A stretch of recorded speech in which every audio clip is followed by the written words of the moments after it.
지난 주간에는 어제 이렇게 한번 그런 타이틀을 가지고 우리와 함께 하신 하나님에 대해서 잠깐 은혜를 나눴었습니다.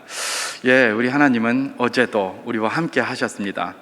그리고 이제 오늘과 내일 어떻게 되겠습니까? 우리와 함께 하시고 또한 함께 하실 하나님이지 않겠습니까? 그래서 오늘은 우리와 함께, 늘 우리와 함께 하실 하나님, 이런 타이틀로 잠깐 이렇게 메시지를 증거하도록 하겠습니다. 지난 주간에, 지난주 오후에 우리가 하나님께서 우리와 함께 하시면서 우리에게 비전을 주셨다고 했습니다. 그리고 그 비전을 이뤄가기 위해서 몸부림치는 가운데 우리 수천교회가 지금껏 든든히 서왔다, 이렇게 말씀을 드렸습니다. 우리의 비전은 우리가 잘 알고 있는 것처럼 예수 그리스도의 건강한 제자가 세워지는 건강한 교회 공동체입니다. 그래서 제자 이런 것들, 그 다음에 교회 공동체, 이런 것들, 특별히 비전에 대해서 이렇게 많이 살펴보면서 제가 지난 주간에 건강함에 대해서는 다음 주에 한번 살펴보겠다, 이렇게 제가 말씀을 드렸습니다. 우리가 비전을 가지고 그렇게 출발을 해서 지금까지 그렇게 달려오고 있고, 또 앞으로도 그 비전을 붙잡고 가야 될 텐데요, 그냥 가는 것이 아니라 건강한 모습으로 그렇게 가야 될 것입니다. 그래서 오늘은 본문의 말씀을 중심으로 해서 건강함에 대해서 한번 살펴보고, 우리가 이 코로나19의 상황 이후에 좀 어떤 관점으로 다 좀 접근을 해봐야 될 것인가, 이걸 잠깐 고민을 하고 그렇게 맞춰보도록 하겠습니다. 자, 건강함, 교회의 건강함이다. 건강함이다 할 때 무엇이 교회의 건강함을 판단할 수 있을 것인가, 바로 그것입니다. 여러분, 어떤 교회가 가장 건강한 교회일까요? 다양한 이야기가 있을 수 있겠죠. 그러나 가장 기본인 것은 교회의 본질에 부합한 게 건강한 교회입니다. 그죠?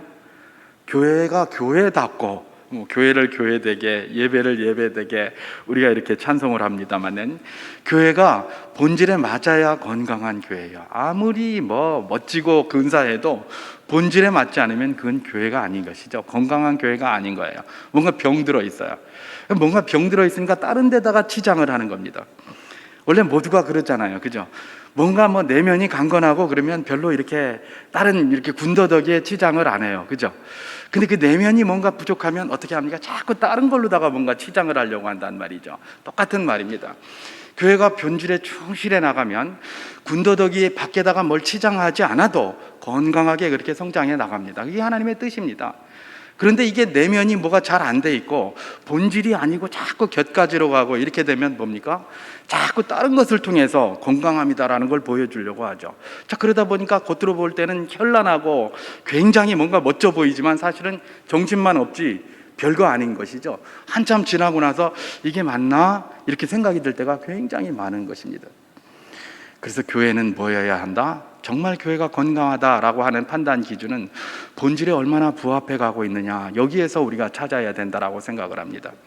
교회의 본질에 대한 내용은 성경에 곳곳에 기록되어져 있습니다만은, 저는 오늘 본문을 제가 선택을 했습니다. 에베소서 1장 22절에서 23절까지 말씀인데요, 이 말씀이 교회의 본질, 교회의 핵심적인 내용을 기록하고 있다라고 저는 믿습니다. 그래서 오늘 이 말씀, 물론 다른 말씀에도 교회의 본질에 대한 다양한 이야기가 있겠습니다만은, 오늘 본문을 중심으로 건강한 교회가 어떤 교회인지를 한번 살펴보기를 원하는데요, 자, 오늘 본문은 건강한 교회가 어떤 교회인지를 잘 보여주고 있습니다. 먼저 22절에 보면 이런 말씀이 있습니다. 또 만물을 그의 발 아래 복종하게 하시고 그를 만물 위에 교회의 머리로 삼으셨느니라, 그렇게 얘기를 합니다. 예수님을 교회의 머리로 삼았다는 겁니다. 그리고 23절에는 교회는 그의 몸이니 만물 안에서 만물을 충만하게 하시는 이의 충만함이니라, 이렇게 기록하고 있습니다. 저는 여기에서 교회의 본질적이고 건강한 교회가 이런 교회이다라는 것들을 보여주기 위한 두 가지 측면을 한번 살피면서 잠깐 은혜를 나누기를 원하는데요, 그것은 뭐냐면 교회는 예수 그리스도를 머리로 한 몸이다라는 그 사실입니다. 우리가 너무나 잘 아는 거예요. 이거 새로운 내용이 아니잖아요. 그죠? 교회의 머리는 누구예요? 예수 그리스도. 교회의 몸은 뭐예요? 우리 모두가 교회, 예수 그리스도의 몸은 뭐예요? 우리 교회. 우리 모두가 다 예수 그리스도의 몸이다라는 것입니다. 이게 다 뭡니까? 건강한 교회의 핵심인데, 예수님이 우리 교회의 머리가 돼야 건강한 교회예요. 그리고 교회는 예수 그리스도의 몸이 돼야 건강한 교회예요. 뭐 이런 우리가 너무나 잘 알고 상식적으로 알고 있는 이 사실 말입니다. 이 본질을 다시 한번 되새기는 것이 굉장히 중요하다. 저는 그렇게 생각합니다. 저는 특별히 왜 이걸 건강한 교회라고 할 때 이 말씀을 생각하게 되었냐 하면, 교회를 예수 그리스도의 몸이다라고 얘기했기 때문에 그래요. 몸이다. 여러분, 우리가 몸 그러면 건강을 이야기 많이 하잖아요. 그죠? 다른 무엇에서도 우리가 건강성을 찾을 수 있고, 다른 무엇에서도 우리가 본질을 찾을 수 있습니다만은, 무엇보다도 몸이라는 말이 여기 나왔기 때문에, 그래서 제가 다른 여러 가지 본문 중에서 이 본문을 특별히 선택한 이유이기도 합니다. 사도 바울은 고린도전서 6장 15절에서 교회인 그리스도인에 대해서 이렇게 이야기를 하고 있습니다. 너희 몸이 그리스도의 지체인 줄 알지 못하느냐. 바로 그런 이야기죠. 다시 말해서 교회의 머리는 예수 그리스도, 교회는 그리스도의 몸인데, 교회를 구성하고 있는 모든 그리스도인들은 뭐다? 교회의 지체로서 예수 그리스도의 지체다. 그런 이야기를 지금 성경이 하고 있는 것입니다. 다시 말해서 건강한 교회는 어떤 교회냐? 머리로 하는 예수님과 분리될 수가 없고, 성도들과도 서로 분리가 될 수 없다는 겁니다.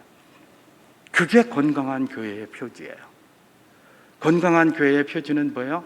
예수님과의 관계에 있어서도 끊어지지 않는 그런 관계가 있고, 또 지체들과 성도 간의 서로의 관계에 있어서도 끊어지지 않는 그런 관계, 몸과 같은 관계가 되어 있는 것, 그것이 교회의 본질이고, 그것이 바로 무엇이다? 건강한 교회다. 그런 이야기를 하고 있는 것입니다.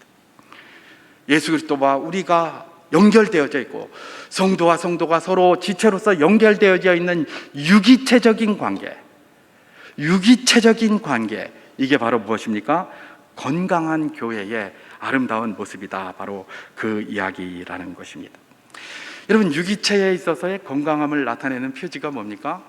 우리가 뭐 사람의 몸도 건강하다, 뭐 어떤 유기체, 살아있는 이런 유기체가 건강하다라고 할 때에 어떤 유기체가 건강한 유기체입니까? 예를 들면 세포 활동이 왕성하고 에너지가 넘치는 게 건강하는 거예요. 그죠? 여러분, 어린 아이들 이렇게 봅니다. 그죠? 어린 아이들 보면 우리가 어른들은 좀 애들이 좀 안 뛰고 좀 조용히 있었으면 좋겠다라고 생각할 때가 많아요. 그래서 막 뛰면 뛰지 마라, 그냥 뛰지 마라, 좀 가만히 좀 있어라, 이런 말 참 많이 해요. 저도 뭐 4마리나 길러가지고 그런 말 많이 했었습니다. 근데 평소에는 팔쩍팔쩍 뛰다가 안 뛸 때가 있어요. 언제 안 뜁니까? 몸이 아프거나 뭔가 에너지가 없을 때 안 뛰어요. 사실은 우리는 제발 좀 뛰지 마라 그러는데 뛰어야 건강한 거예요. 그죠? 안 뛰면 이거 오히려 어디 건강에 이상이 있거나 어디 문제가 있거나 이런 거예요. 여러분, 유기체의 건강함은 어디 있습니까? 세포 활동이 왕성해요. 그래서 막 증식해내요. 그냥 막 세포가 막 살아 움직이고, 그 다음에 에너지도 가만히 있지 않아요. 넘치는 거예요. 그냥 막 활기가 넘치는 거예요. 이게 건강한 거예요, 유기체가. 교회도 그래야 된다는 거예요. 활발하고 그야말로 왕성하고 에너지가 넘쳐야 돼요. 죽은 듯이 조용합니까?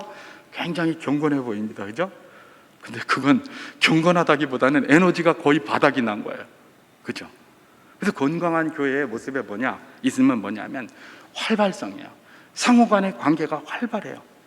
예수님과의 관계도 활발하고요, 성도들과의 관계도 활발해요. 이게 건강한 교회의 표지가 될 수 있어요. 여러분, 개인뿐만입니까? 기관도 마찬가지예요. 기관도 서로가 서로 간에 굉장히 활발해요. 여러분, 저는 코로나19 이후의 시대에 이게 더욱더 요구된다고 생각합니다. 그래서 뒤에 제가 말씀을 드리겠습니다만은, 이 활발함, 이 서로 간의 이런 활발한 유기체적인 그런 생동감, 활력, 이런 것들은 이전에도 중요했지만 지금도 중요하고 앞으로도 어느 때보다 중요하게 될 것이다. 저는 그렇게 생각을 해요. 왜냐? 이게 건강함의 표지이고 건강함의 모습이기 때문에 그렇습니다. 건강한 건 뭐예요? 활동적이다. 모든 기관이나 성도들 상호 간의 관계나 예수 그리스도와의 관계나 활동적인 거예요. 예수 그리스도와의 관계에 있어서 활동적인 건 뭘까요? 그만큼 우리가 주님 앞에 예배하고 기도하고 하는 우리 기본적인 영적 생활이 활발하게 일어나는 것이 되겠죠. 우리 성도들과의 아름다운 교제가 활발하게 일어나고요. 기관과 기관 간의 아름다운 교제, 그 안에서의 아름다운 모습들이 활발하게 일어나고, 구역들이 활발하게 움직여가고, 이 모든 것들이 다 뭐예요? 건강성을 증명하는, 세포의 건강과 이 왕성한 그런 힘, 에너지를 보여주는 중요한 역할을 하는 것이죠. 그런 게 없으면 뭡니까? 비실비실하고 이렇게 되면 뭐예요? 건강하지 못한 거예요. 건강하지 못한 거예요. 그럼 유기체만 보면 우리가 잘 알 수 있죠. 또 유기체가 건강하다라는 것에서 우리가 판단할 수 있는 게 뭡니까? 소통이 잘 된다는 거겠죠. 소통, 그죠? 그 누구보다도 무엇보다도 중요합니다. 여러분, 저도 이렇게 좀 이 체구가 이렇게 좀 비대합니다. 이 비대한 사람의 특징은 뭐냐면, 항상 이 혈액에 문제가 있어요. 혈류 이런 거예요, 그죠? 그래서 무슨 고지혈증이라든지 무슨 중성지방이 많다든지, 이거 제 얘기하는 거예요 지금. 근데 무슨 고혈압이라든지 이런 것들 말이에요. 이게 뭘 잘 흘러야 되는데 제대로 잘 안 흐르니까 심장이 압박을 많이 받으니까 막 혈압이 높아질 수밖에 없는 것 아니겠습니까? 소통이 잘 돼야 건강한 거예요. 소통이 잘 돼야. 예수 그리스도와 교회 성도들 간의 소통이 잘 돼야 건강한 교회예요. 성도들과 성도들의 사회의 소통이 잘 돼야 건강이 잘 되는 거예요. 이 소통이 잘 안 되면 어떻게 됩니까?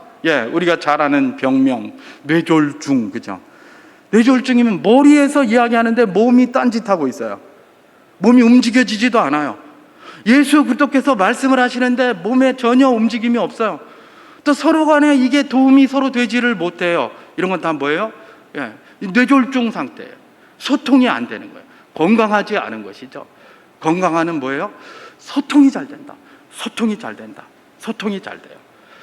그냥 꿍 하는 게 없어요. 그저 그냥 소통이 잘 돼요. 여러분, 건강하면 말입니다, 소통이 워낙 잘 되다 보니까 먹는 대로 소화도 잘 시켜요. 먹는 대로 소화도 잘 시켜요. 어떤 교회는 사실 이해를 해야 되는데 이해를 하려고 하기보다 오해를 더 많이 하려는 교회도 많아요. 그죠? 일부러 오해하려고 해요.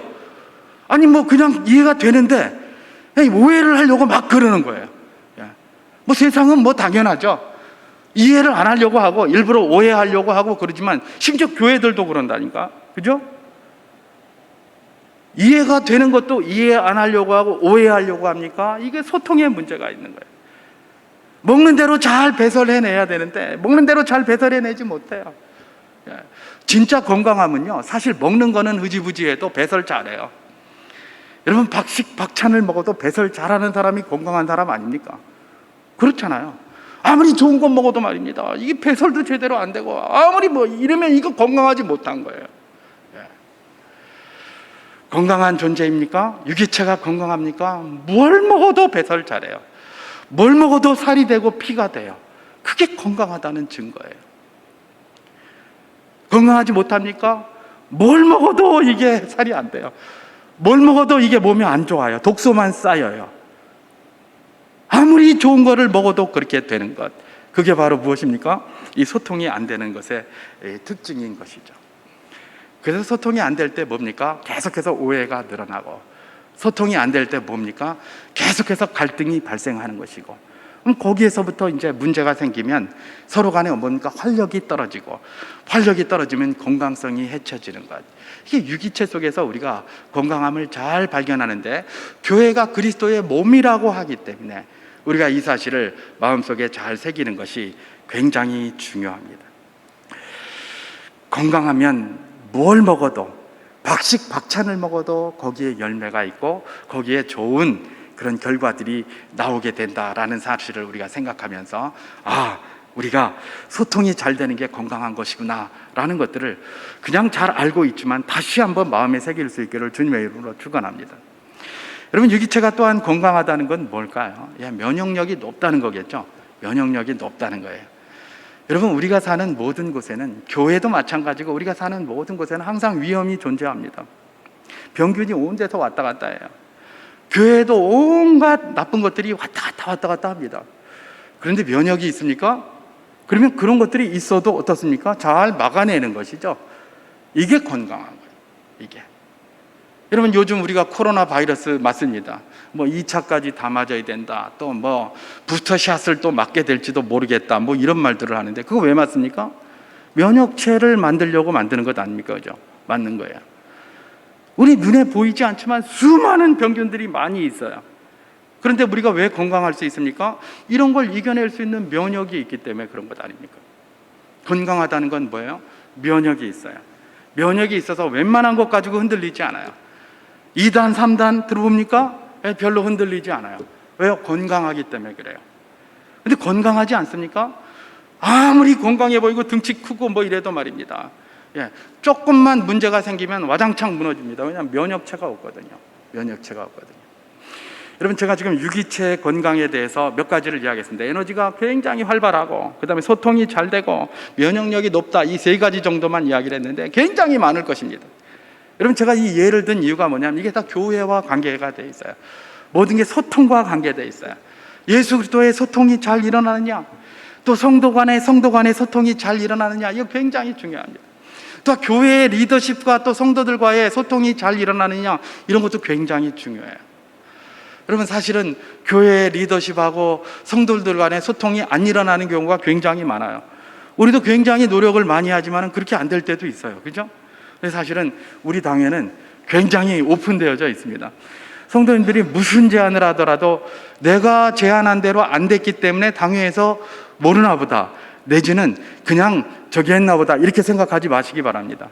무슨 제안을 하시던 위원장님들한테 제안을 하시면 그거 가지고 당회에서 고민 많이 합니다. 고민 많이 해요. 그래서 우리 당회원들이 고민을 막 하면서 뭐 그런 내용을 가지고 충분히 이해를 하고 그럼 이렇게 합시다라고 결정을 해요. 그렇게 해서 움직여 갑니다. 그러니까 저도 뭐 여기저기 부교역자 사역도 많이 하고 이렇게 쭉 다녔습니다만은 우리 교회처럼 이렇게 당회가 소통하려고 노력하는 교회가 잘 없어요. 뭐 제가 잘난 체 하는 소리가 아니에요. 많지 않아요, 그런 교회가. 우리 교회는 완전히 오픈되어 있어요. 장로님들이 그냥 가서 성도님들한테 듣고, 또 위원회 같은 거 모임하면서 듣고 오면 다. 왜요? 건강한 교회를 지향하기 때문에 그래요.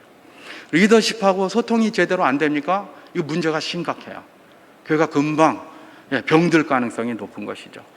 그리고 리더십도 예수님과의 교통이 잘 안 됩니까? 이게 문제가 심각해지겠죠. 성도들이 예수님과의 교통이 잘 안 됩니까? 이 심각해져요. 그러니까 모든 리더십을 비롯해서 모든 자들이 주님과의 소통이 원활하게 되고, 또 그렇게 성도들과의 소통이 원활하게 될 때에 비로소 그 교회는 예수 그리스도의 몸으로서 건강한 교회의 모습을 갖추고 있다라고 우리가 말할 수 있다는 것입니다. 자, 건강한 것은 그리스도의 몸이기 때문에 소통이 잘 되는 것을 가장 기본으로 한다. 이게 교회의 본질이자 건강함의 척도다라고 하나를 말씀드렸습니다. 하나만 더 말씀을 드려보면, 오늘 본문에 뭐라고 얘기를 합니까? 교회는 만물을 충만하게 하시는 이의 충만함이다 라고 23절에서 그렇게 이야기를 합니다. 만물을 충만하게 하시는 이의 충만함이 뭡니까? 예수 그리스도의 충만함이 교회다, 이런 이야기입니다. 예수 그리스도의 충만함. 여러분, 예수 그리스도가 누굽니까? 교회의 머리입니다. 그죠? 예수 그리스도는 교회의 머리예요. 근데 예수 그리스도가 교회의 충만함이라는 것은 뭘까요? 머리의 뜻이 교회에 가득 일어난다는 것 아니겠습니까? 다시 말해서 우리 주님의 통치가 그야말로 편만하게 일어나는 것이 바로 뭐여야 된다? 교회여야 된다는 거예요. 교회는 주님의 뜻이 편만하게 일어나지 않습니까? 그럼 교회됨이 아닙니다. 건강한 교회가 아니에요. 그래서 우리가 날마다 하나님 말씀을 붙들고 그것이 그러한가 하여 고민하는 것입니다. 그리고 고민만 할 뿐 아니라 그것을 실천하면서 살면서 주님이 주시는 그 은혜를 체험하고 살아가는 것이죠. 그게 바로 무엇입니까? 그리스도인의 삶인 것입니다.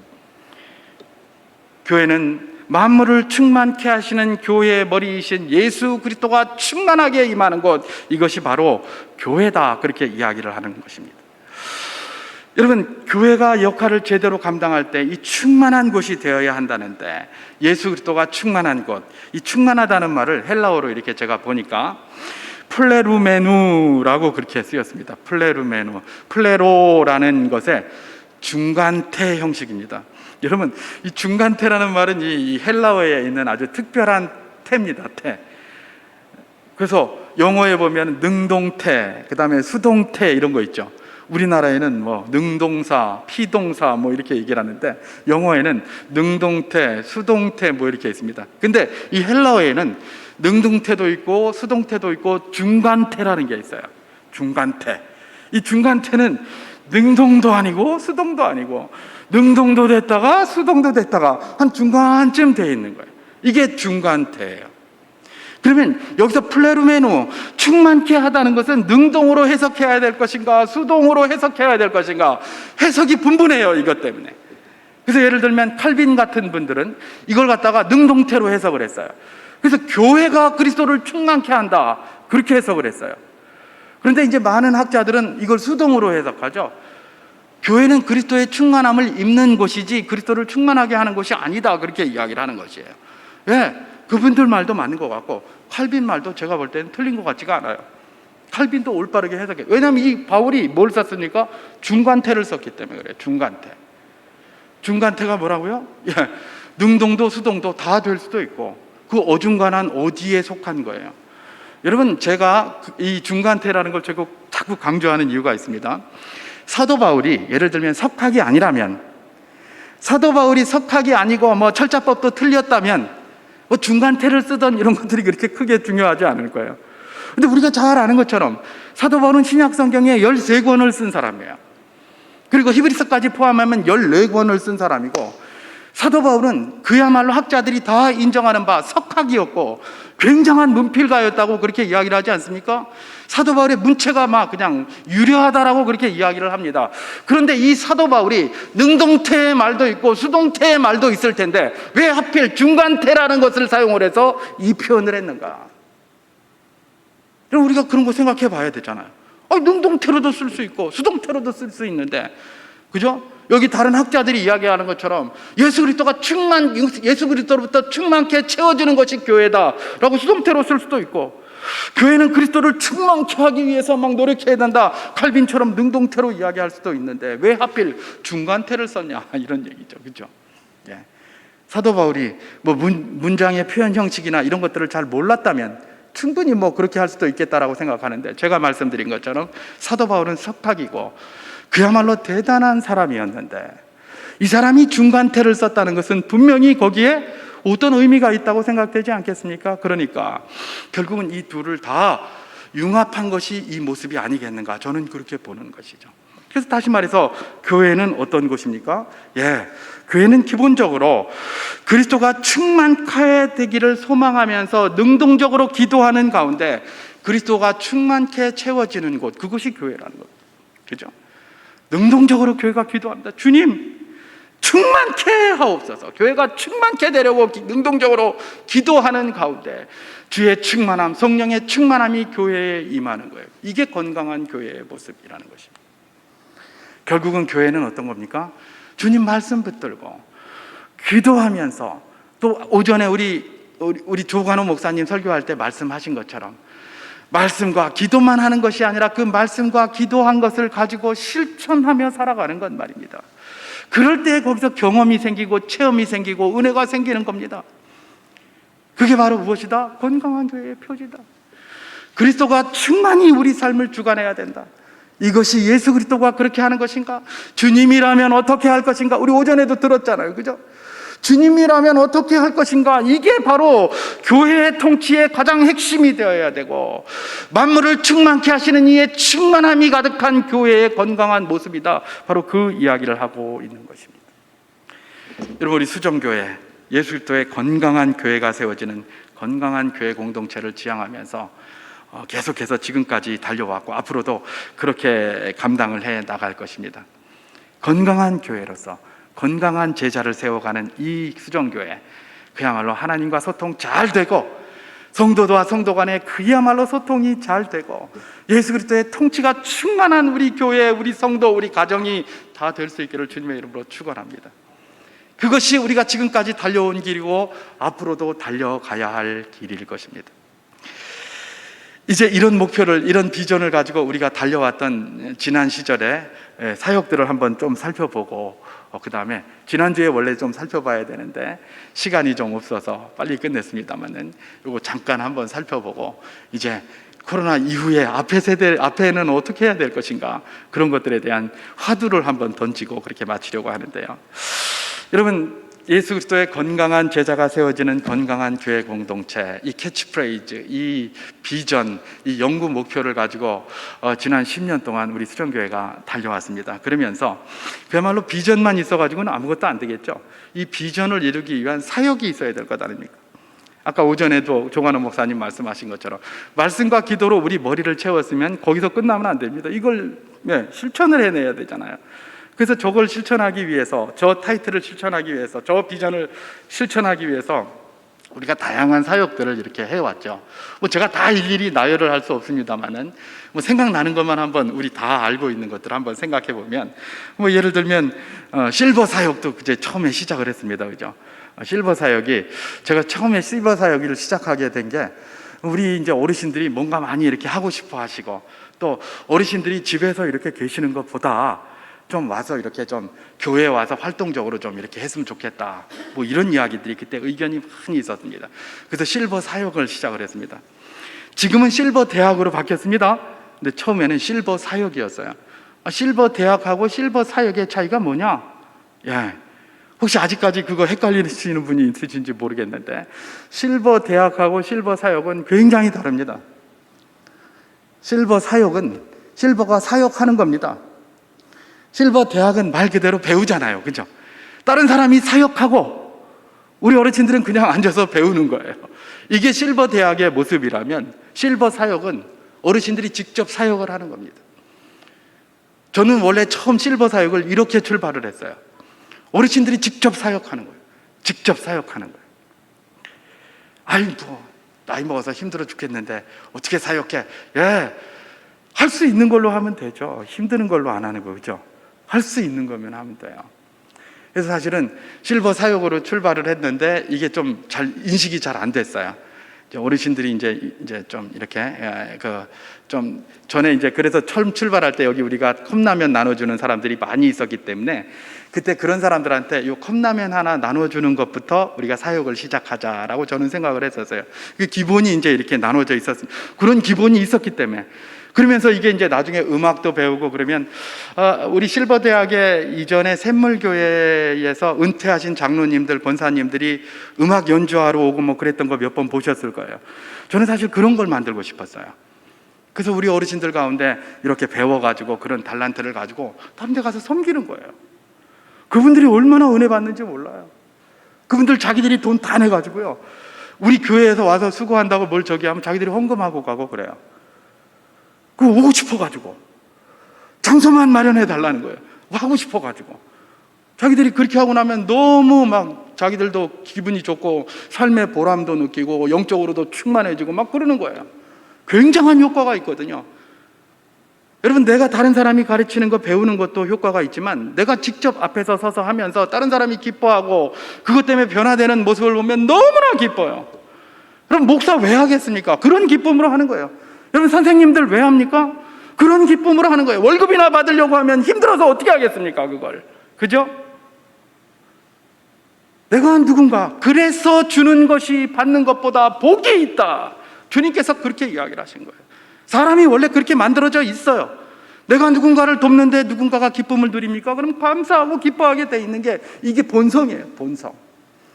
그래서 이제 사역으로 출발을 했는데, 이제 이게 뭐 워낙 이제 좀 이게 연약하게 돼서 이제 이 실버 대학으로 이렇게 약간 바뀌었습니다만은, 뭐 그래도 저는 뭐 그게 잘못된 거라고 생각하지 않습니다. 지난주에 이야기한 것처럼 우리가 다 하나님 영광을 위해서 그 일을 한 거기 때문에, 이런 모습으로 모습이 바뀌었구나. 그러니까 이제는 뭐 앞으로 나중에 제가 뒤에서 이야기를 하겠지만, 이런 것들을 가지고 또 다시 또 그렇게 전체는 다 못하더라도 그런 팀들을 만들어내 가면 될 것 아닙니까, 그죠? 그렇게 해서 뭐 저런 데 가서 공연도 하고 뭐 저런 데 가서 뭐도 하고 막 그러는 겁니다. 그러면서 뭐 그 사람들이 듣던 말던 상관없이 우리가 기분 좋잖아요, 그죠? 여러분, 우리 전도합니다. 전도 뭐 우리 총동원 전도주일 같은 거 하면 사람들 막 안 온다고, 막 왔는데 어쩐다고, 왜 이렇게 많이 안 오냐고, 우리 많이 힘들어해요. 저는 그럴 필요 전혀 없다고 생각해요. 그 사람들이 오면 좋죠. 오면 감사해요. 안 와도 저는 감사해요. 왜 감사할까요? 우리 성도들이 복음을 위해서 수고했잖아요. 열매를 맺고 안 맺는 건 누가 하는 겁니까? 하나님 하시는 거잖아요. 우리가 그걸 위해서 하나 됐잖아요. 그걸 위해서 훈련했잖아요. 그걸 위해서 하나가 되었잖아요. 전 거기에 목표가 있는 거예요. 제 목표는 그렇게 하면서 뭐가 들어오면 좋아요. 근데 안 들어와도 상관없어요. 좋아요. 우리 성도들이 훈련한 거고, 우리 성도들이 하나님 앞에 드림직한 거 드린 거고, 그렇기 때문에 그런 것이죠. 셀프 사역을 하면서 너무 확대가 됐는데, 그런 걸 했었습니다.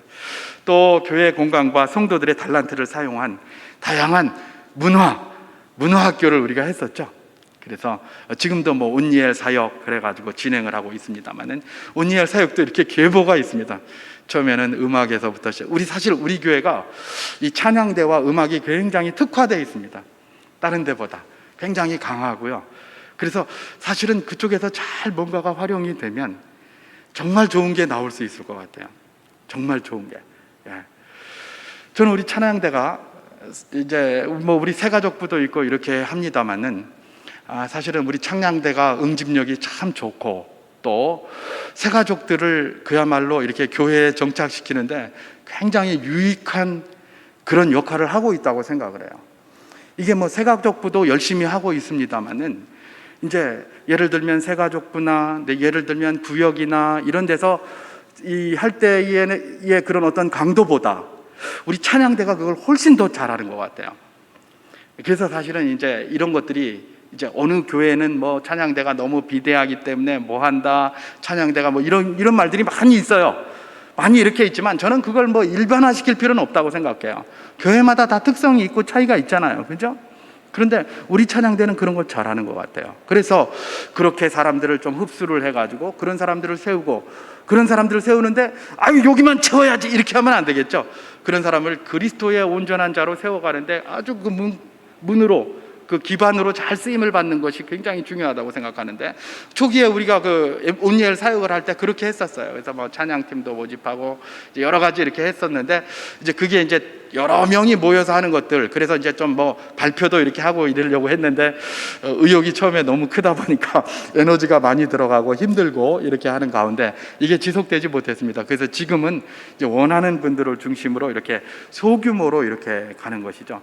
여러분, 이게 소규모가 의미가 있는 이유가 바로 여기에 있습니다. 이게 자꾸 대규모로 하게 되면 지쳐요. 그래서 힘들어서 못해요. 그러니까 이제 소규모로 여러 개를 만들어서 움직여가는 게 이제 앞으로의 화두가 된다라는 것들을 우리가 알 수가 있는 것이죠. 그 다음에 젊은 주부들을 대상으로 한 마더와이즈, 또 마더와이즈만 하다 보니까 우리 주부들이 왜 뭐 우리만 이거 배우고 말이야, 남편들은 뭐 하고 말이야, 이런 말을 해서 파더와이즈도 하게 됐는데, 이게 제가 보니까 이 마더와이즈 제대로 하면 이런 소리 하면 안 되는데 이런 소리 한 게 이게 마더와이즈 제대로 안 된 거예요. 그죠? 뭐 어쨌든지 간에 그래서 마더와이즈도 하고 파더와이즈도 하고 뭐 이제 이렇게 연약한 모습으로 될 때도, 우리 마더와이즈는 지금 활성화가 돼 있어요. 팀이 아주 잘 구성되어져 있고, 근데 파더와이즈는 아직 조금 이제 규모가 좀 적습니다만은, 어쨌든 이런 것들도 지금 진행해 가고 있습니다. 제가 볼 때는 아주 좋은 프로그램들이라고 생각하고, 뭐 다른 교회에서 성공한 데가 많고 우리 교회도 뭐 잘 정착하고 있다고 생각을 하고 있고요. 또 이런 것들이 굉장히 필요합니다. 뭐 우리가 다 부모 됐는데 그리스도인 부모라는 게 뭔지 잘 모르잖아요. 그냥 뭐 어른들이 이전에 했던 그냥 그대로 그렇게 살지 잘 몰라요. 뭐가 부모인지, 뭐가 저기한지 잘 모르는 거예요. 제가 요즘 미국 영화가 이렇게 보면 우리나라도 이제 얼마 안 되면 저렇게 될 텐데 이런 생각하니까 아주 그냥 굉장히 섬뜩한 게 있어요. 이 사람들은 자식들이 아버지를 완전 원수로 생각해요. 원수로. 세상의 원수가 자기 아버지더라고. 그 영화마다 그렇게 하고 있어요. 난 설사 그렇다고 하더라도 왜 영화가 자꾸 저렇게 보여줘서 그렇지 않은 가정까지도 아버지에 대해서 자식이 원수를 지게 만들까, 이런 거 생각하면 굉장히 깜짝 놀라겠더라고요. 오히려 붙이고, 오히려 그렇더라도 좀 이렇게 원만하고 아름다운 모습을 자꾸 보여줘야 되는데, 오히려 그냥 더 분열시키고 분열시키는 이 사탄에 놀아나고 있는 이런 모습들 말입니다. 여러분, 이런 것들을 우리가 잘 감지하면서 지금까지 해오던 사역들도 잘 정리도 이렇게 하면서 더 좋은 방법으로 이렇게 나아가야 될 텐데요. 그런 것들 지금 우리가 해오고 있습니다. 그 다음에 지역사회 섬김 우리 참 많이 했습니다. 바자회 우리가 하다가 코로나로 이렇게 못했는데, 이 바자회도 하고, 또 직접 섬기기 위해서 뭐 미애원이니 또 여기 앞에 진역 앞에 가서 또 거기 밥 그것도 했고, 또 빵 사역도 했고, 그 다음에 빛과 소금 복지재단 거기 가서 김치 처음에는 같이 만들어줬는데 이제 자기들이 이제 한다고 그래가지고 이제 우리는 이제 후원만 하고 이렇게 김치 좀 가져오고 하는 이런 방식으로 지금 바뀌었는데, 어쨌든 이런 식으로 자꾸 이렇게 뭔가 이 옆에서 좀 섬기고, 이 섬김 이런 것들이 참 활성화가 돼야 돼요. 사실은 교회는 자꾸 일거리를 만들어 줘야 돼요. 일거리를 만들어 줘야 되는데 이게 이제 계속해서 연결이 잘 안 되는 이런 문제점들이 좀 있어가지고 이제 하다가 이게 없어진 건가 이렇게 생각이 되는데, 언제든지 만들어낼 수 있습니다. 그러니까 이제 계속해서 이제 그런 사역들이 계속되어지고, 그런 걸 할 때에 힘이 들어도 기쁨이 있어요. 그러니까 여러분들, 우리가 이걸 머릿속에 잘 생각하면서 지난 10년간 우리가 쭉 여러 가지 일들을 이렇게 해왔는데, 사실은 뭐 별로 한 거 없어 보이잖아요, 그죠? 근데 알고 보면 굉장히 많이 했어요. 사실은 굉장히 많이 했고 종류도 다양하게 했는데, 그 규모가 크지 않다 보니까 사람들이 보기에 이건 뭐 아무것도 안 한 것 같다 이렇게 생각을 하는 것이죠. 굉장히 많은 일들을 했습니다. 그런 일들을 했어요.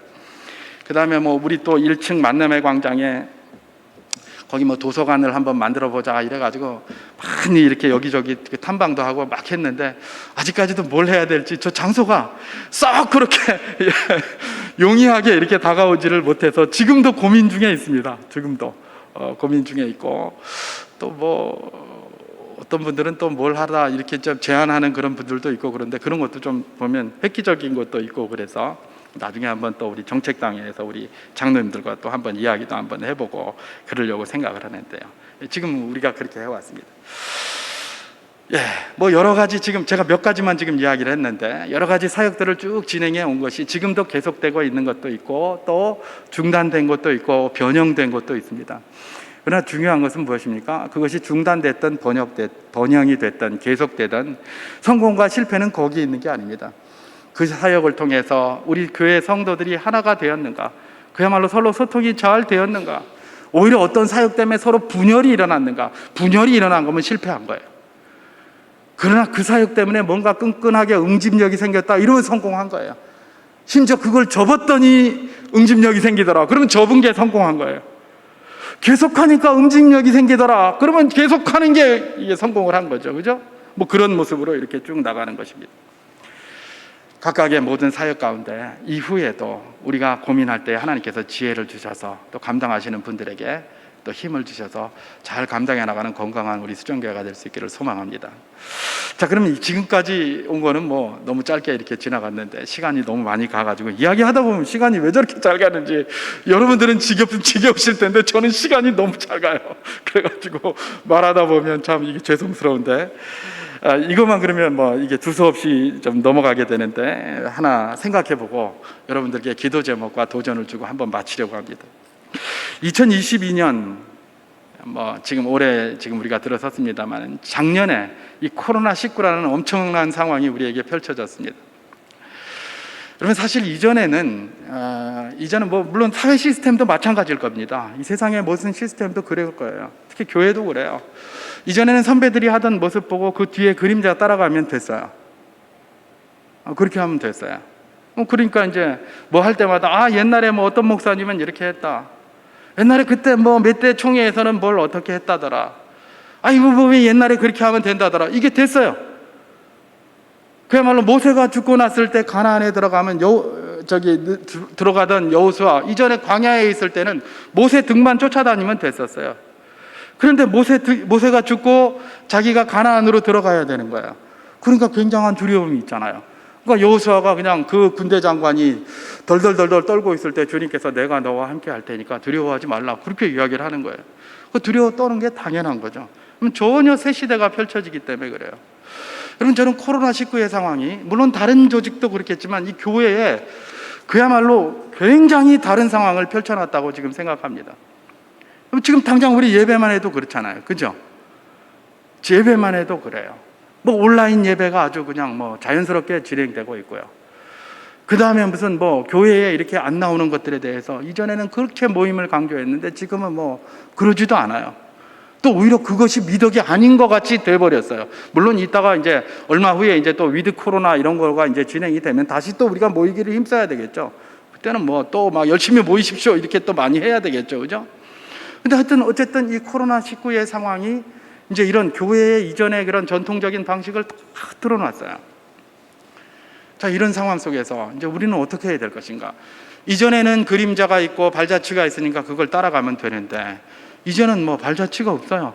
우리가 딛는 발이 지금 첫 발이 돼요. 첫 발이. 그럼 우리가 딛고 걸어가는 거를 우리 다음 세대들이 딛고 걸어와야 될 거예요. 여러분, 첫 발을 뛰어넘는다는 이게 얼마나 큰 책임감이 우리에게 있는지 몰라요. 우리가 앞서 걸어가면서 우왕좌왕 해버리면 뒤따라오는 사람들이 우리 발자국을 따라오면서 우왕좌왕 할 거예요.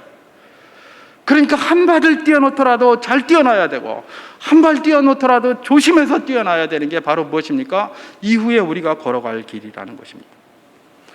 자, 그렇다면 코로나19 상황 이후에 교회는 어떻게 해야 될 것인가? 저도 잘 모르겠습니다. 솔직한 얘기로 저도 잘 모르겠어요. 어떻게 해야 될지. 그래서 성도들의 지혜가 필요합니다. 저 혼자만의 생각으로는 뭐가 안 나와요. 저도 뭐 장로님들께도 제가 솔직하게 이야기해요. 잘 모르겠다. 나도 어떻게 해야 될지 모르겠다. 저도 한 번도 안 해봤거든요. 그리고 한 번도 안 해봤기 때문에 이게 된다는 보장도 없고요. 괴로워요. 사실은. 그렇기 때문에 뭡니까? 저 혼자의 머리보다는 우리 모두의 머리가 필요한 겁니다. 그래서 기도하시는 여러분들께서 기탄 없이 제안해 달라는 겁니다. 저는 큰 그림을 한번 이야기를 해보기를 원하는 겁니다. 이렇게 우왕좌왕할 때 우리가 돌아가야 되는 것은 뭐다? 본질로 돌아가야 돼요. 그래서 우리 비전으로 돌아간다, 말씀으로 돌아간다, 그런 것 아니겠습니까? 그래서 저는 우리 저 교회의 비전을 다시 한번 들여다봅니다. 예수 그리스도의 건강한 제자가 세워지는 건강한 교회 공동체. 저는 코로나19 이후의 상황에서 교회나 모든 조직들이든지 가정, 작은 교회인 가정도 마찬가지고 공동체성 회복에 굉장히 힘을 써야 된다고 생각합니다. 다른 게 아니라 공동체성 회복, 그게 핵심이라고 생각합니다. 공동체성 회복. 이전에도 그게 중요했어요. 근데 코로나 이후로는 공동체성이라는 그 자체가 이상하게 느껴지는 세대가 돼버렸어요. 공동체라는 말이 이게 뭐지? 이렇게 돼버린다니까요. 그렇기 때문에 우리가 뭘 해야 된다? 더욱더 공동체성을 회복해야 되는 거예요. 그래서 모든 교회 사역부터 시작해서 가정의 사역들이 이 공동체성 회복으로 맞춰져야 돼요. 교회의 공동체성 회복, 가정의 공동체성 회복 말입니다. 공동체성 회복.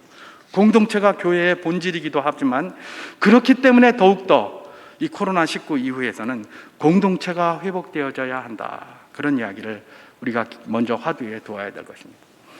자, 그러면 공동체성 회복을 위해서 교회에서 어떤 제안들을 해줄 것인가?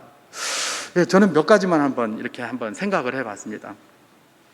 지금 뭐 우리가 잘 아는 것처럼 비대면이 이제 상시화가 되어 있는 그런 상황 아닙니까? 앞으로도 뭐 이 코로나19가 끝나고 나서 또 비대면이 안 된다는 보장이 별로 없어요. 그죠? 인간의 사악함이 모든 것들을 만들어내고 있잖아요. 이 바이러스의 출발이 어디선지 모르겠지만 이게 뭔가 만들어냈다는 이야기들이 또 굉장히 많이 있어요. 그죠? 누가 또 그거 안 만든다는 보장이 있겠습니까? 그죠? 옛날부터 무슨 화학무기 같은 거 굉장히 많이 만들고 그랬는데요. 누군가가 또 그걸 만들지도 몰라요, 이게. 또 안 만든다고 할지라도 어디선가 또 생길지도 모르고요. 뭐 이런 상황이 여기서 끝나지 않고 또 계속될 수도 있고요. 또 이렇게 발을 들여놨기 때문에 이게 뭐 코로나가 끝났다고 하더라도 이런 방향이나 이런 스타일이 계속될 가능성이 굉장히 높은 것이죠. 그렇기 때문에 우리가 뭡니까? 공동체성을 회복하면서 공동체성 회복에 주안점을 두면서 이런 상황들을 인정하는 겁니다. 인정을 하고 그러면 어떻게 해서 이런 상황 속에서 공동체성을 위해서 교회가 뭔가를 제시하고 또 가정이 뭔가를 제시할 것인가 고민을 하는 가운데 뭐 교회가 할 수 있는 게 무엇이 있겠습니까? 일단 저는 이제 온라인 구역이라는 걸 한번 생각해 보았습니다. 여러분 이거 어떻게 하는지 그 방식에 대해서는 좀 더 생각을 해봐야 돼요. 그냥 화두로 드리는 겁니다. 제가 온라인 구역이라는 건 뭐냐? 이전에는 저도 몰랐던 것이 예를 들면 요즘 우리 온라인 구역 하는 몇 개 구역이 있습니다. 이 구역에서는 줌이라는 거를 가지고 그런 온라인 구역을 하고 있어요. 그러면 예를 들면 구역장님들이 온라인 구역을 한다. 그러면 한 3번 정도 뭐 격주로 하든지 아니면 한 달에 한 번 하든지 그때는 모여가지고 한 번 하고 나머지 3번은 뭐예요? 온라인에서 교제하고 기도 제목 나누고, 또 그때 뭐 교역자들이 한 강의가 있으면 그런 강의들을 가지고 또 교제도 하고, 또 거기서 또 함께 나누고, 이런 것들을 얼마든지 할 수 있다고 생각을 합니다. 그래서 온라인 구역을 제가 한번 생각해 보고 있어요. 그럼 이 온라인 구역은 어떻게 구성을 하느냐? 원하는 분들이 하는 겁니다. 온라인 구역장 세우고, 온라인 구역 하실 분들, 원하시는 분들, 뭐 지역에 상관없겠죠. 이거는 지역에 상관이 없어요. 자연스럽게 그렇게 해서, 많으면 안 돼요. 우리 소그룹 지향이잖아요, 그죠? 그러니까 많은 게 아니에요. 구역 형식을 취하는데 온라인 구역 형식으로도 한번 이거를 접수를 받아 보는 겁니다. 접수를 받아서 이 온라인 구역을 한번 하면서 이게 공동체성이 유지가 돼야 되니까 굉장히 중요하니까 이런 것들을 한번 해보는 것이 어떤가, 이런 생각을 한번 해보았고요. 화두만 던지는 겁니다. 시간이 많이 지났기 때문에. 그리고 또 교구별, 구역별, 가정별 찬양대 운영 혹은 특송 운영, 뭐 이런 걸 제가 한번 생각을 해봤는데, 이건 하여튼 공동체성을 위해서 지금 하는 겁니다. 자, 이건 뭐냐 하면, 이제 지금 찬양대가 우리 이렇게 구성이 되어져 있습니다, 그죠? 찬양대가 이렇게 구성이 되어져 있는데, 예를 들면 우리 지금 주일날 헌금송을 지금 이제 헌금할 때 전에는 찬송가를 이렇게 했는데 요새는 그냥 음악으로 이렇게 하잖아요. 제가 일부러 그냥 한번 가만히 있어 봅니다.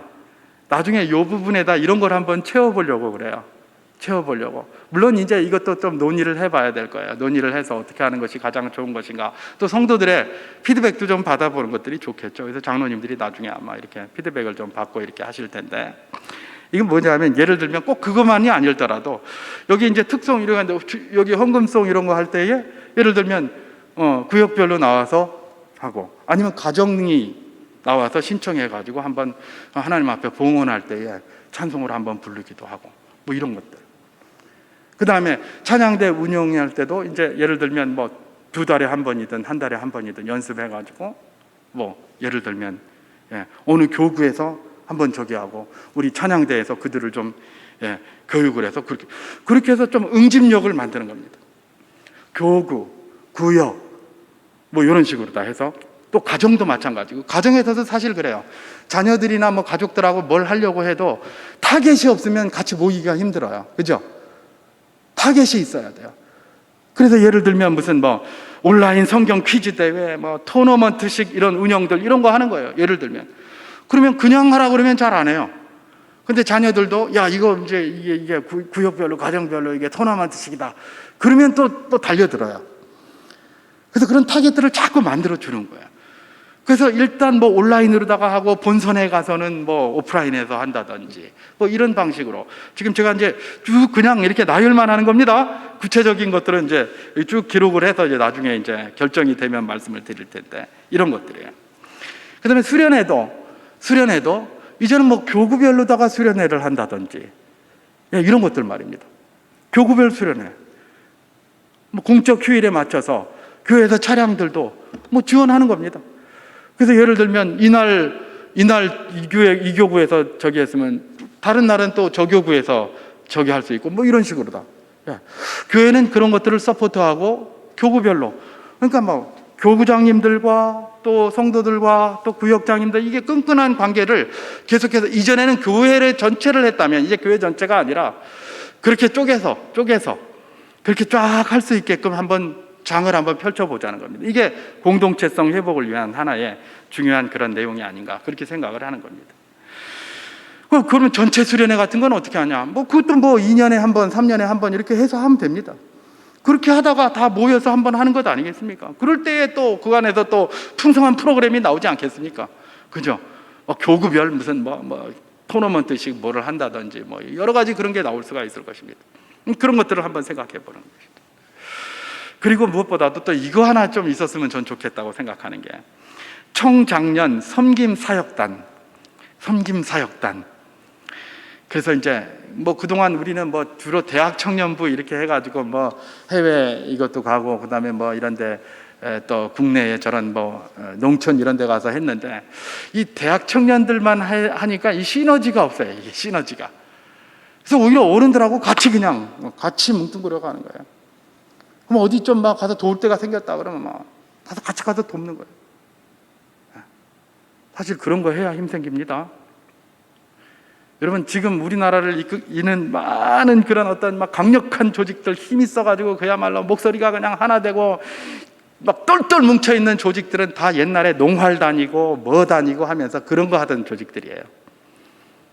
그런 조직들이 아주 그냥 지금도 남아가지고 단단하게 뭉쳐가지고 그냥 막 나라를 들었다 놨다 하고 있다고요. 그런 공동체성, 그런 봉사활동을 통한 공동체성, 이거 굉장히 끈끈해요. 그래서 저는 이 청년들과 장년들이 함께 이런 것들을 해서 사역단을 하나 만들어서 올여름에는 여기 이 낙도에 한번 가보자. 우르륵 가가지고 한번 해보고 또 뭐 저기 한번 가서 해보자. 그때 계획을 해서 그렇게 해서 하는 겁니다. 이런 것들도 하나 만들어. 이게 뭡니까?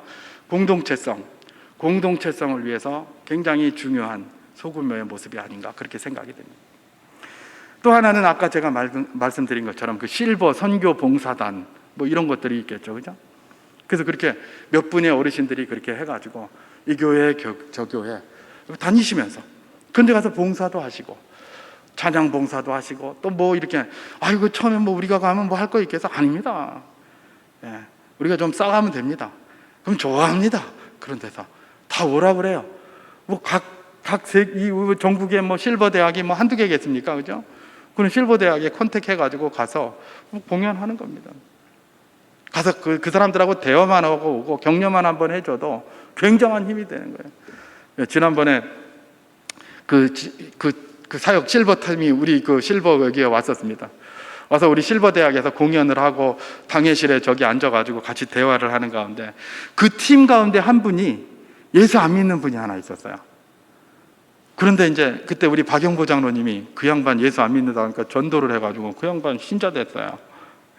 거기서 기도하고 막 이래가지고 그 사람이 회심을 해가지고 말입니다. 신자 됐다니까요. 그래서 그 장로님이 자기 동생인데 지금까지 그렇게 말 안 됐더니 박영보 장로님 거기서 기도 듣고 감동해가지고 회심했다고 고맙다고 연락 왔었어요. 이게 하나님 역사 아닙니까, 그죠? 그러니까 이런 것들을 보는 거예요. 제가 너무 난잡하게 지금 이야기를 하기 때문에 저 사람이 뭔 얘기하는가 이렇게 생각하실지 모르겠는데 하여튼 어쨌든 작게 해서 움직이면서 거기서 시너지를 내고 효과를 내고 기쁨과 감사와 봉사가 나오는 것, 지금 그 이야기를 하고 있는 겁니다. 계속해서. 그 다음에 여기 근처에 중고등학교나 대학교들 이런데 우리 교회에 여러 가지 그런 방들 있는데 뭐 이게 사실은 잘 안 되기는 하는데 한번 찾아볼 필요가 있어요. 왜냐하면 점점 그런 방들이 없어져요. 학교에 무슨 동아리방이라든지 모임방이라든지 이런 거 자꾸 없어지거든요. 그러니까 우리 교회가 예를 들면 그런 것들 좀 어차피 봉사 이런 차원에서 그런 사람들이 와서 좀 움직일 수 있다면 좀 제공해 줄 수도 있고 말입니다. 이런 것들도 한번 고민해 보고 그래서 이제 어쨌든 뭐 활성화가 될 수 있게끔 이제 그렇게 하고 그 다음에 또 뭡니까?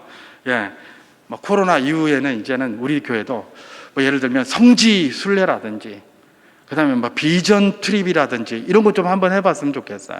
그동안 제가 이런 얘기 일체 안 했습니다. 그러나 이제 우리 성도들이 소규모로 이렇게 해서 가서 도전도 좀 받고 또 그 안에서 좀 뭡니까? 좀 이런 어떤 그 공동체성도 좀 회복하기 위해서 성지 순례도 가고 또 그 다음에 또 뭐 비전 트립도 가고 뭐 이런 것들도 좀 이렇게 해서 뭐 본인들이 뭐 저기 하고 교회 가서 보트도 좀 하고 이런 방식으로 해가지고 좀 이런 것도 좀 다양하게 활성화했으면 좋겠어요. 그래가지고 어떤 팀을 좀 꾸려내는 것, 지금 현재 하고 있는 것들 잘하는 것들도 계속해서 할 뿐만 아니라 이런 식으로 소그룹을 해서 쭉 이렇게 끌어나가면서 이것을 갖다가 움직여 나가는 것, 이 굉장히 중요하다라고 생각이 됩니다. 한 가지만 더 이야기하고 마치겠습니다. 한 가지 더는 뭐냐면 저는 이게 이제 꼭 한번 해보고 싶어요. 원래 이제 이전부터 한번 해보고 싶었는데 이제 우리 그 기반을 잘 잡지를 못해서 못했는데 이제는 좀 해야 되지 않을까 그런 생각이 좀 드는 마음이 왔어요. 왜냐하면 지금 뭐 주일학교가 너무 지금 형편없는 상태로다가 내려갔기 때문에 이게 뭐냐 하면 아기학교라는 겁니다. 아기학교 아마 다 아실 텐데 저 윗지방에 가면 제법 규모가 있는 교회들은 대부분 아기학교를 다 합니다. 왜냐면 그런데 젊은이가 많기 때문에 그래요. 근데 제가 이제 이 아기학교에 대한 좀 희망을 보게 된 게 최근에 제가 아침에 한 9시쯤인가 저기 세부산병원에 8시 50분인가 세부산병원에를 한번 갔었습니다. 이렇게 뭐 그 우리 애 무슨 뭐 체력 검사인가 무슨 검진 그것 때문에 이제 거기를 한번 갔는데 가니까 여기 그 아파트들이 쭉 서져 있는데 그 아파트들이 많이 세워졌잖아요. 그 가는 중간에 여기 초량 이쪽에 그죠? 아니 전 깜짝 놀랐어요. 이렇게 갔는데 이 젊은 어머니들이 그러니까 아주머니들이 막 바글바글 하는 겁니다. 저 사람들이 왜 저렇게 나와 있나 봤더니 다 애들 유치원 보내려고 유치원 차 기다리는데 사람들이 보글보글 하는 거예요. 그분들이. 여러분 이건 뭐 제가 말 안 해도 잘 아시겠죠? 요즘은 자식이 그야말로 금덩어리입니다. 옛날에도 금덩어리였지만 지금도 금덩어리예요. 사람이 다른 걸로는 안 움직여요. 근데 자식일이라면 움직여요. 자식일이라면. 여러분 아기 학교 뭘까요? 예. 뭐 아기 학교 그러니까 일주일 내내 와서 학교 이거 아니에요. 그냥 와서 놀게 하는 거예요. 그냥. 그럼 일주일에 한 번이면 한 번, 일주일에 두 번이면 두 번 와가지고 그냥 와서 노는 거예요. 장소가 없잖아요. 그 장소 주는 거예요. 교회에서는 그들이 뭐 먹을 수 있는 간식 좀 지원하고 또 그들이 공간 지원하고 그럼 그분들이 와가지고 그냥 이렇게 와서 집에서 그냥 있지 말고 와서 이렇게 그러니까 제일 처음에는 뭐예요? 우리 옆에서 오실 수 있는 우리 성도들이 그렇게 하는 거예요. 애기들 데리고 와서 같이 와서 이렇게 하면서 이전에 제가 샘물교회 있을 때 아기 학교가 그렇게 출발을 했다고 들었는데 그러니까 처음에는 이제 그 아기들 가진 그 부녀들이 몇 분이 오셔가지고 그냥 이렇게 하다 보니까 그냥 교제하다 보니까 재미가 없잖아요. 우리가 모여서 애들한테 좀 뭐 교육이나 한번 해보자 이렇게 시작한 거예요. 그래서 그게 뭐가 됐어요? 샘물 유치원 되고 샘물 초등학교 되고 이래가지고 그렇게 됐어요. 그리고 그 아이들 제가 지금 뭐 큰 그림만 이렇게 이야기를 하는데 그 아이들이 있기 때문에 그 처음에는 우리 교인들이 그 이제 와서 이렇게 모여서 그렇게 하겠죠. 그럼 꼭 교인일 필요는 없어요. 옆집에 아줌마도 데리고 와도 되고 뭐 누구든지 그리고 또 와서 좀 맡겨놓고 가도 되고 거기 와서 우리 모임 활동한 다음은 몇 시간이라도 딴 데도 맡기는 게 아니라 저기 믿을 만한 데 좀 맡기고 갈 수 있으면 부인들이 굉장히 힘들잖아요 요새 그죠? 그래서 커피숍 한번 가고 싶은데 거기 맡기고 가는 그런 것들 말이에요. 이거 엄마가 커피숍이나 다니고 이런 생각하면 안 됩니다. 예, 그런 생각하면 안 돼요.